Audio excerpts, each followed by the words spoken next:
मुकाबले में नेत्रा कुमानन। पहला मुकाबला रात 7 बजे खेला जाएगा। Bureau report, Republic Bharat.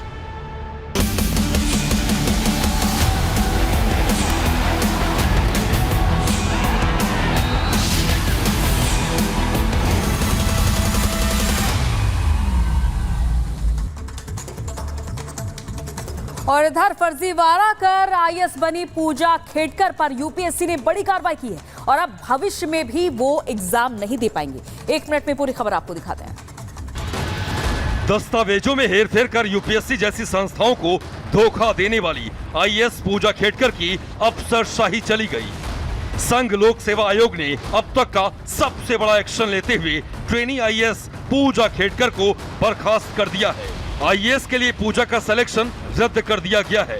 साथ ही यूपीएससी ने भविष्य में परीक्षा देने पर भी प्रतिबंध लगा दिया है।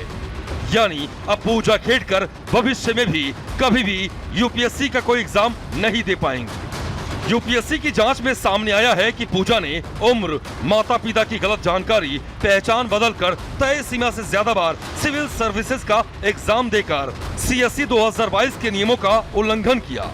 यूपीएससी ने जारी अपने बयान में कहा कि पहचान बदलकर तय सीमा से ज्यादा बार सिविल सर्विसेज का एग्जाम देने के लिए 18 जुलाई को कारण बताओ नोटिस जारी किया गया था। इसमें कहा गया है कि पूजा को 25 जुलाई तक अपना जवाब देना है।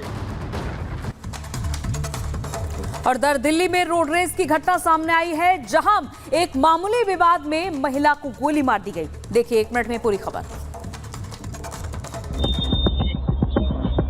दिल्ली में रोड रेज की दिल दहला देने वाली वारदात सामने आई है। नॉर्थ ईस्ट दिल्ली के गोकुलपुर इलाके में रोड रेज में एक महिला की गोली मारकर हत्या कर दी गई। गोकुलपुरी फ्लाईओवर के नीचे रोड रेज में स्कूटी सवार ने गोली मारकर एक महिला की हत्या कर दी। मरने वाली महिला की पहचान सिमरनजीत कौर के रूप में हुई है। बताया जा रहा है कि पति पत्नी अपने 2 बच्चों के साथ बुलेट से मौजपुर की ओर जा रहे थे। इस बीच गोकुलपुरी फ्लाईओवर के पास एक स्कूटी उनकी मोटरसाइकिल से टकराते टकराते बचती है। इसके बाद दोनों में बहस शुरू हो जाती है। बुलेट पर हीरा सिंह और उनका परिवार सवार था। हीरा के साथ उनकी पत्नी और 2 बच्चे भी थे। दोनों में शुरू हुई बहस आगे चलकर गाली गलौज में बदल जाती है। पुलिस के मुताबिक करीब 30 से 35 फीट की दूरी से स्कूटी सवार शख्स ने एक गोली फ्लाईओवर के ऊपर से नीचे की ओर चला दी। गोली हीरा सिंह की पत्नी सिमरनजीत कौर के गले के पास लगी। घायल सिमरनजीत को जीटीबी अस्पताल पहुंचाया गया, जहां डॉक्टरों ने उन्हें मृत घोषित कर दिया।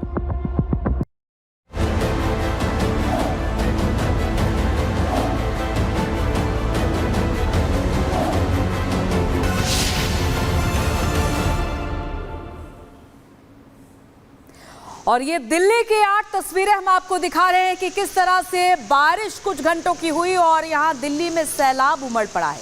राजेंद्र नगर हो या मिंटो ब्रिज, संसद भवन, कनॉट प्लेस हो या आईटीओ, बदरपुर और मोतीबाग डीडी मार्ग, सब जगह कई तस्वीरें आप देख सकते हैं।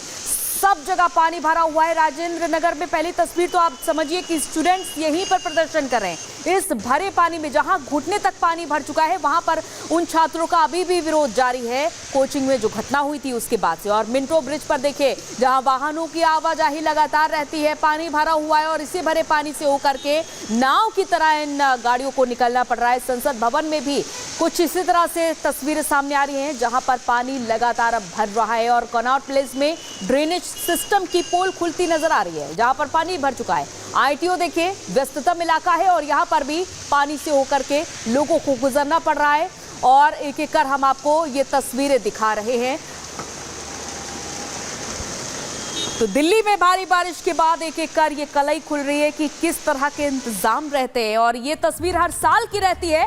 और दिल्ली में हम अगली आपको 5 तस्वीरें और दिखाने वाले हैं कि किस तरह के हालात वहां पर बने हुए हैं। आप देखिए और समझिए, बारिश ने पोल खोल कर रख दी है और छात्रों का प्रदर्शन ओल्ड राजेंद्र नगर में इसी भारी बारिश के बीच जारी है। लेकिन बावजूद इसके आम आदमी पार्टी की ओर से कोई भी नहीं आ रहा है, उनका हाल लेने भी नहीं आ रहा है। और राजेंद्र नगर पूरी तरीके से पानी हो चुका है, लेकिन किसी को कोई फर्क नहीं पड़ने वाला। इससे समझा जा सकता है कि छात्र इस भरे पानी में भी प्रदर्शन करने को मजबूर हो चुके हैं, लेकिन उनकी सुनने वाला कौन है। आम आदमी पार्टी की ओर से अभी कोई नहीं आया और वहीं बीजेपी ने अब सवाल उठाने शुरू कर दिए, क्योंकि आप देख सकते हैं कि किस तरह पानी चारों तरफ भर रहा है। कहीं निकलने की जगह नहीं, कहीं खड़े होने की जगह नहीं है। लेकिन इधर एलजी ने अफसरों को सख्त निर्देश दे दिए हैं।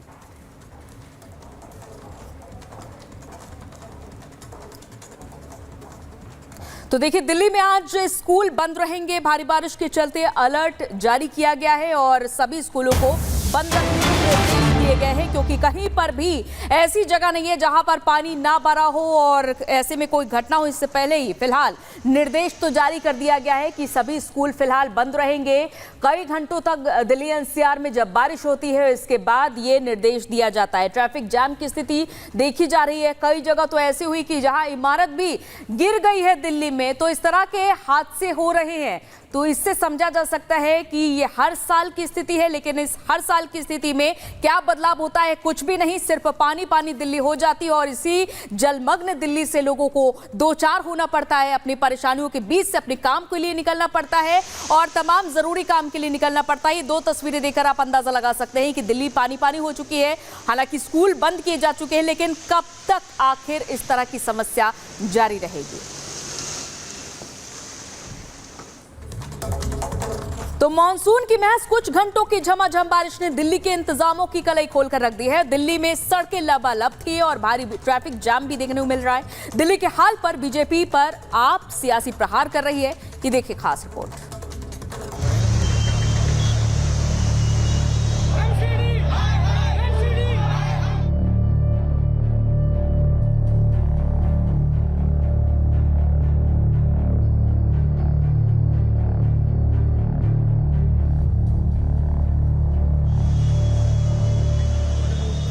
ये दिल्ली है,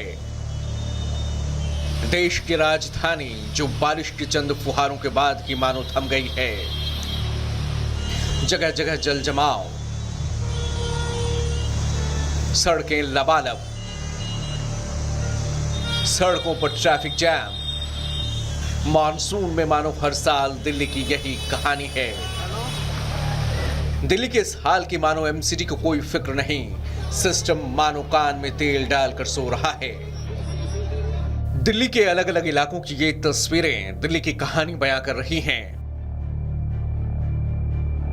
जरा देखिए, ये वही राजेंद्र नगर है जहां अभी कुछ दिनों पहले ही बेसमेंट में पानी घुसने से 3 छात्रों की मौत हुई थी। वही राजेंद्र नगर एक बार फिर मानसून की चंद फुहारों के बाद लबालब भरा नजर आया। छात्र लगातार अभी भी प्रदर्शन पर डटे हैं और छात्रों के लिए न्याय की मांग कर रहे हैं। यहाँ पर इतने देर रात को जो है वो स्टूडेंट्स की एक बड़ा जमावड़ा है, वो यहाँ पर इस वक्त बैठा हुआ है। ये पढ़ने वाले स्टूडेंट्स हैं, ये यूपीएससी की तैयारी करने वाले स्टूडेंट्स हैं।